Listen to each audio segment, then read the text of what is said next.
Bonjour, alors j'espère que vous allez bien. Aujourd'hui, je vais vous parler du lien entre nos neurones cérébraux et nos neurones intestinaux.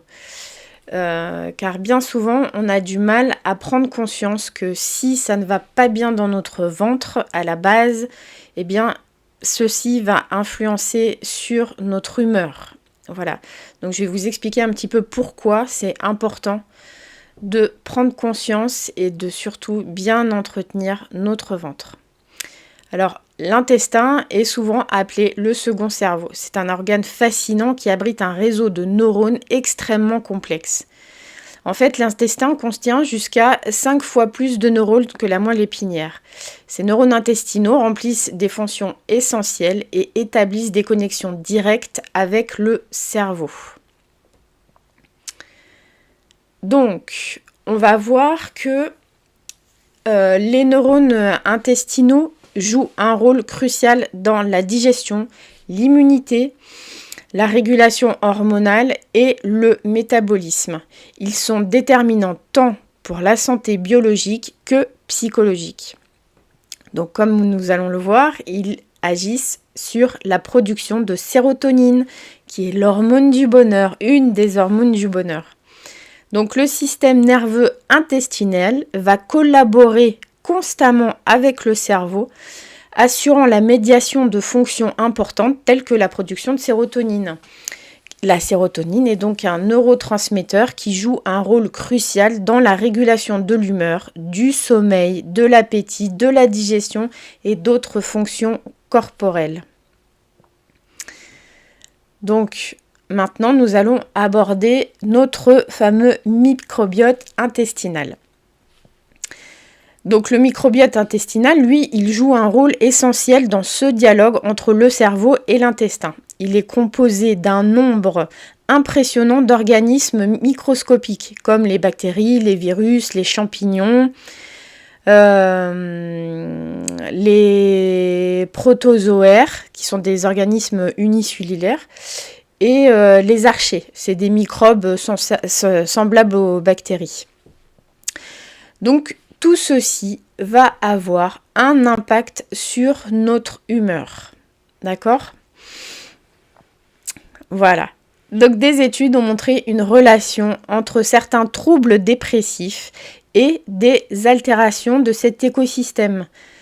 Par exemple, un problème dans la production et la distribution de substances neuroactives telles que la sérotonine et l'acide gamma-aminobutyrique, voilà, par le réseau neuronal intestinal et ces micro-organismes pourrait avoir un impact sur l'humeur.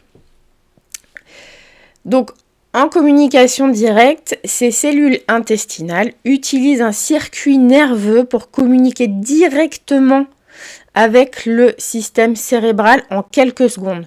Cela signifie que les informations peuvent être transmises rapidement entre l'intestin et le cerveau, et ce qui peut avoir un impact sur notre comportement et notre perception. D'accord ? Donc là, j'espère que vous commencez à comprendre un petit peu vraiment les interactions qu'il peut y avoir entre ce qu'on appelle notre deuxième cerveau et notre cerveau en tant que tel. Donc au niveau des recherches en cours, il y a encore beaucoup de mystères et de questions sans réponse concernant cette collaboration cruciale entre le cerveau et l'intestin. Les recherches continuent pour mieux comprendre ces interactions et leurs implications pour la santé humaine. Et en conclusion, donc on peut dire que les neurones intestinaux ont un impact significatif sur leurs neurones cérébraux. Ils jouent un rôle crucial dans la régulation de nos fonctions corporelles et peuvent même influencer donc notre humeur et notre comportement. Donc comprendre ces interactions peut nous aider à mieux comprendre notre corps et à améliorer notre santé globale. Donc, je voulais vous faire aussi quelques recommandations pour entretenir au mieux vos neurones cérébraux, vos neurones intestinaux. Donc, bien évidemment, ça va commencer par l'alimentation. Donc, il va vous falloir une alimentation riche en fibres. Donc, vous verrez, je vous ai mis sur l'article du blog en question différents différentes fibres que vous pouvez aussi retrouver sur internet, hein. Donc une hydratation importante. Alors quand on parle d'hydratation, évidemment, on ne parle pas d'alcool, voilà. Éviter donc les aliments transformés, hein, toute la bouffe industrielle, voilà. Privilégier les huiles de colza et de lin, les poissons gras, les légumes à feuilles vertes, les baies comme les myrtilles et les framboises, les oléagineux tels que les noix, les amandes, voilà, et d'autres, hein. Faire des cures de jus de détox. Donc là, c'est pareil, vous pouvez retrouver des recettes sur internet facilement. Faire un jeûne intermittent aussi, ce qui peut aussi détoxifier un petit peu les intestins, et boire des tisanes pour aider à la digestion et à l'élimination des déchets.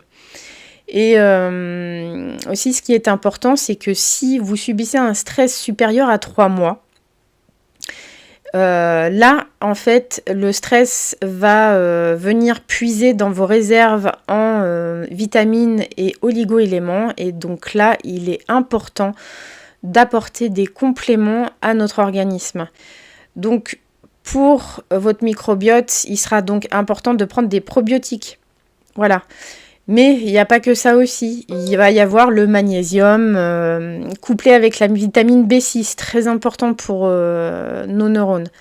Donc voilà, souvent les gens qui viennent me voir, ils comprennent pas trop pourquoi j'insiste sur ce penchant-là.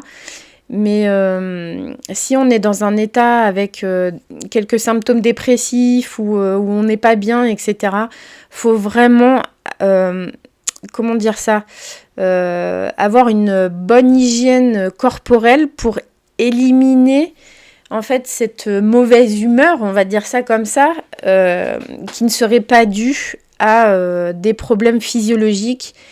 Parce que si vous commencez un travail sur votre mental, et ben il n'aura pas autant d'impact si vos intestins sont pas correctement alimentés. On va dire ça comme ça. Voilà, donc c'est pour ça. Comme je dis toujours, votre tête ne marche pas sans votre corps et votre corps ne marche pas sans votre tête. Donc voilà, j'espère que vous aurez mieux compris le lien qui est vraiment très important, vraiment j'insiste, hein, entre vos intestins et votre cerveau. Voilà, et vous pouvez après enrichir vos connaissances aussi sur les liens de maladies plus invalidantes, on va dire ça comme ça, comme l'autisme. Voilà, l'autisme, la schizophrénie aussi, on commence à voir qu'il y a peut-être des liens avec le microbiote et nos neurones intestinaux.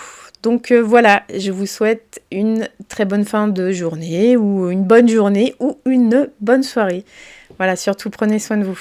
Et si vous avez des questions, surtout n'hésitez pas, je me ferai un plaisir d'y répondre.